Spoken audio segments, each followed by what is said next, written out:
श्री भगवान बोले, कुंती नंदन, प्राचीन समय की बात है। सत्य युग में मूर नामक दानव रहता था। वह बड़ा ही अद्भुत, अत्यंत रौद्र तथा संपूर्ण देवताओं के लिए भयंकर था। उस कालरूपधारी दुरात्मा महासुर ने इंद्र को भी जीत लिया था। संपूर्ण देवता उससे परास्त होकर स्वर्ग से निकाले जा चुके थे और शंकित तथा भयभीत होकर पृथ्वी पर विचरा करते थे। एक दिन सब देवता महादेव जी के पास गए। वहाँ इंद्र ने भगवान शिव के आगे सारा हाल कह सुनाया। इंद्र बोले, हे महेश्वर, ये देवता स्वर्गलोक से भ्रष्ट होकर पृथ्वी पर विचर रहे हैं। मनुष्यों में रहकर इनकी शोभा नहीं होती। देव, कोई उपाय बतलाइए। देवता किसका सहारा ले? महादेव जी ने कहा, देवराज, यहाँ सबको शरण देने वाले, सबकी रक्षा में तत्पर रहने वाले जगत के स्वामी भगवान गरुड़ध्वज विराजमान हैं। वहाँ जाओ, वे तुम लोगों की रक्षा करेंगे। भगवान श्री कृष्ण कहते हैं, युधिष्ठिर, महादेव जी की बात सुनकर परम बुद्धिमान देवराज इंद्र संपूर्ण देवताओं के साथ वहाँ गए। भगवान गदाधर क्षीर सागर के जल में सो रहे थे। उनका दर्शन करके इंद्र ने हाथ जोड़कर स्तुति आरंभ की।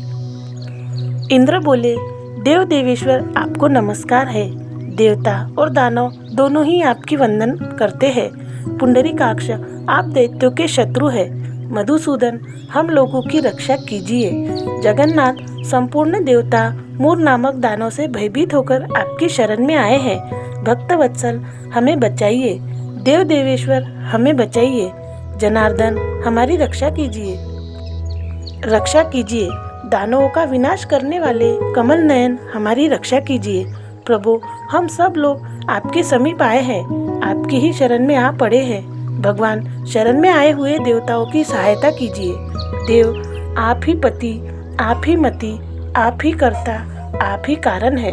आप ही सब लोगों की माता और आप ही इस जगत के पिता है।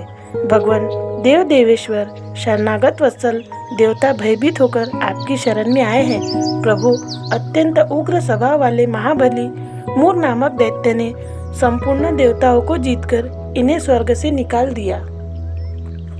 इंद्र की बात सुनकर भगवान विष्णु बोले, देवराज, वह दानव कैसा है? उसका रूप और बल कैसा है तथा उस दुष्ट के रहने का स्थान कहाँ है?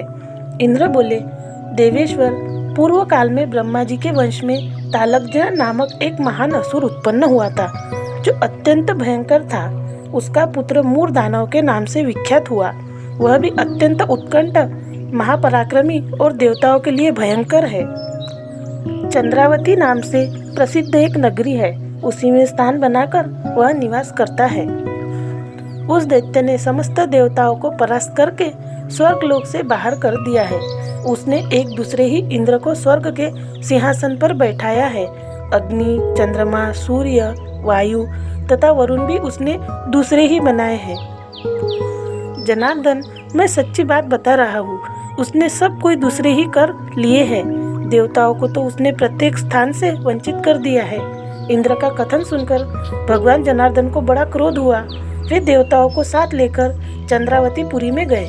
देवताओं ने देखा दैत्यराज बारंबार गर्जना कर रहा है। उससे परास्त होकर संपूर्ण देवता दशों दिशाओं में भाग गए। अब वह दानव भगवान विष्णु को देखकर बोला, खड़ा रह, खड़ा रह। उसकी ललकार सुनकर भगवान के नेत्र क्रोध से लाल हो गए। वे बोले, अरे दुराचारी दानव, मेरी इन भुजाओं को देख। यह कहकर श्री विष्णु ने अपने दिव्य बाणों से सामने आए हुए दुष्ट दानवों को मारना आरंभ किया। दानव भय से विह्वल हो उठे। पांडुनंदन, तत्पश्चात श्री विष्णु ने दैत्य सेना पर चक्र का प्रहार किया। उससे छिन्न भिन्न होकर सैकड़ों योद्धा मौत के मुख में चले गए। इसके बाद भगवान मधुसूदन बद्रिकाश्रम को चले गए। वहाँ सिंहावती नाम की गुफा थी, जो 12 योजन लंबी थी। पांडुनंदन, उस गुफा में एक ही दरवाजा था। भगवान विष्णु उसी में सो रहे। दानव मूर भगवान को मार डालने के उद्योग में लगा था। वह उनके पीछे लगा रहा। वहां पहुंचकर उसने भी उसी गुहा में प्रवेश किया। वहां भगवान को सोते देख उसे बड़ा हर्ष हुआ। उसने सोचा, यह दानवों को भय देने वाला देवता है, अतः निसंदेह इसे मार डालूंगा। युधिष्ठिर दानव के इस प्रकार विचार करते ही भगवान विष्णु के शरीर से एक कन्या प्रकट हुई। जो बड़ी ही रूपवती, सौभाग्यशालिनी तथा दिव्य अस्त्र शस्त्रों से युक्त थी। वह भगवान के तेज से अंश से उत्पन्न हुई थी। उसका बल और पराक्रम महान था। युधिष्ठिर दानवराज मूर ने उस कन्या को देखा। कन्या ने युद्ध का विचार करके दानव के साथ युद्ध के लिए याचना की। युद्ध छिड़ गया। कन्या सब प्रकार की युद्ध कला में निपुण थी। वह मूर नामक महान असुर उसके हुंकार मात्र से राख का ढेर हो गया। दानव के मारे जाने पर भगवान जाग उठे। उन्होंने दानव को धरती पर पड़ा देखा।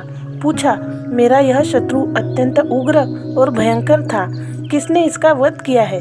कन्या बोली, स्वामीन, आपके ही प्रसाद से मैंने इस महादैत्य का वध किया है। श्री भगवान ने कहा, कल्याणी, तुम्हारे इस कर्म से तीनों लोगों को मुनि और देवता आनंदित हुए हैं। अतः तुम्हारे मन में जैसी रुचि हो उसके अनुसार मुझसे कोई वर मांगो।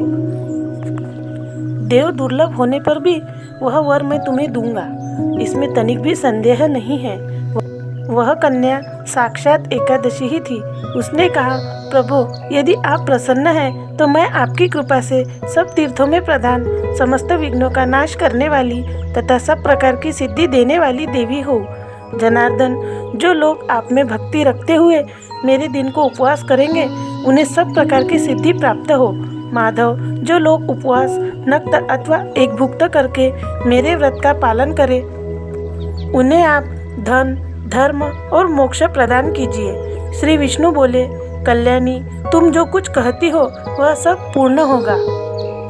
भगवान श्री कृष्ण कहते हैं, युधिष्ठिर, ऐसा वर पाकर महाव्रता एकादशी बहुत प्रसन्न हुई। दोनों पक्षों की एकादशी समान रूप से कल्याण करने वाली है।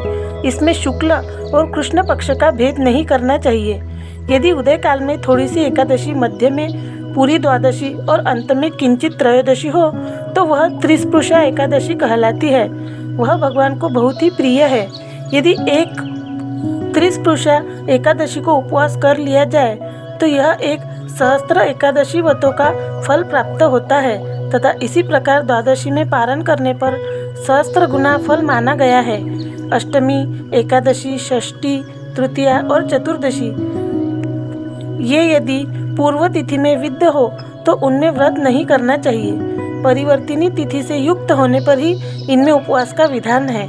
पहले दिन में और रात में भी एकादशी हो तथा दूसरे दिन केवल प्रातःकाल एक दंड एकादशी रहे तो पहली तिथि की परित्याग करके दूसरे दिन की द्वादशी युक्त एकादशी को ही उपवास करना चाहिए। यह विधि मैंने दोनों पक्षों के एकादशी के लिए बताई है। जो मनुष्य एकादशी को उपवास करता है वह वैकुंठ धाम में, जहाँ साक्षात भगवान गरुड़ध्वज विराजमान है, वहाँ जाता है। जो मानव हर समय एकादशी के महात्म्य का पाठ करता है उसे सहस्त्र गोदानों के पुण्य का फल प्राप्त होता है। जो दिन या रात में भक्तिपूर्वक इस महात्म्य का श्रवण करते हैं वे निसंदेह ब्रह्म हत्या आदि पापों से मुक्त हो जाते हैं। एकादशी के समान पाप नाशक व्रत दूसरा कोई नहीं है।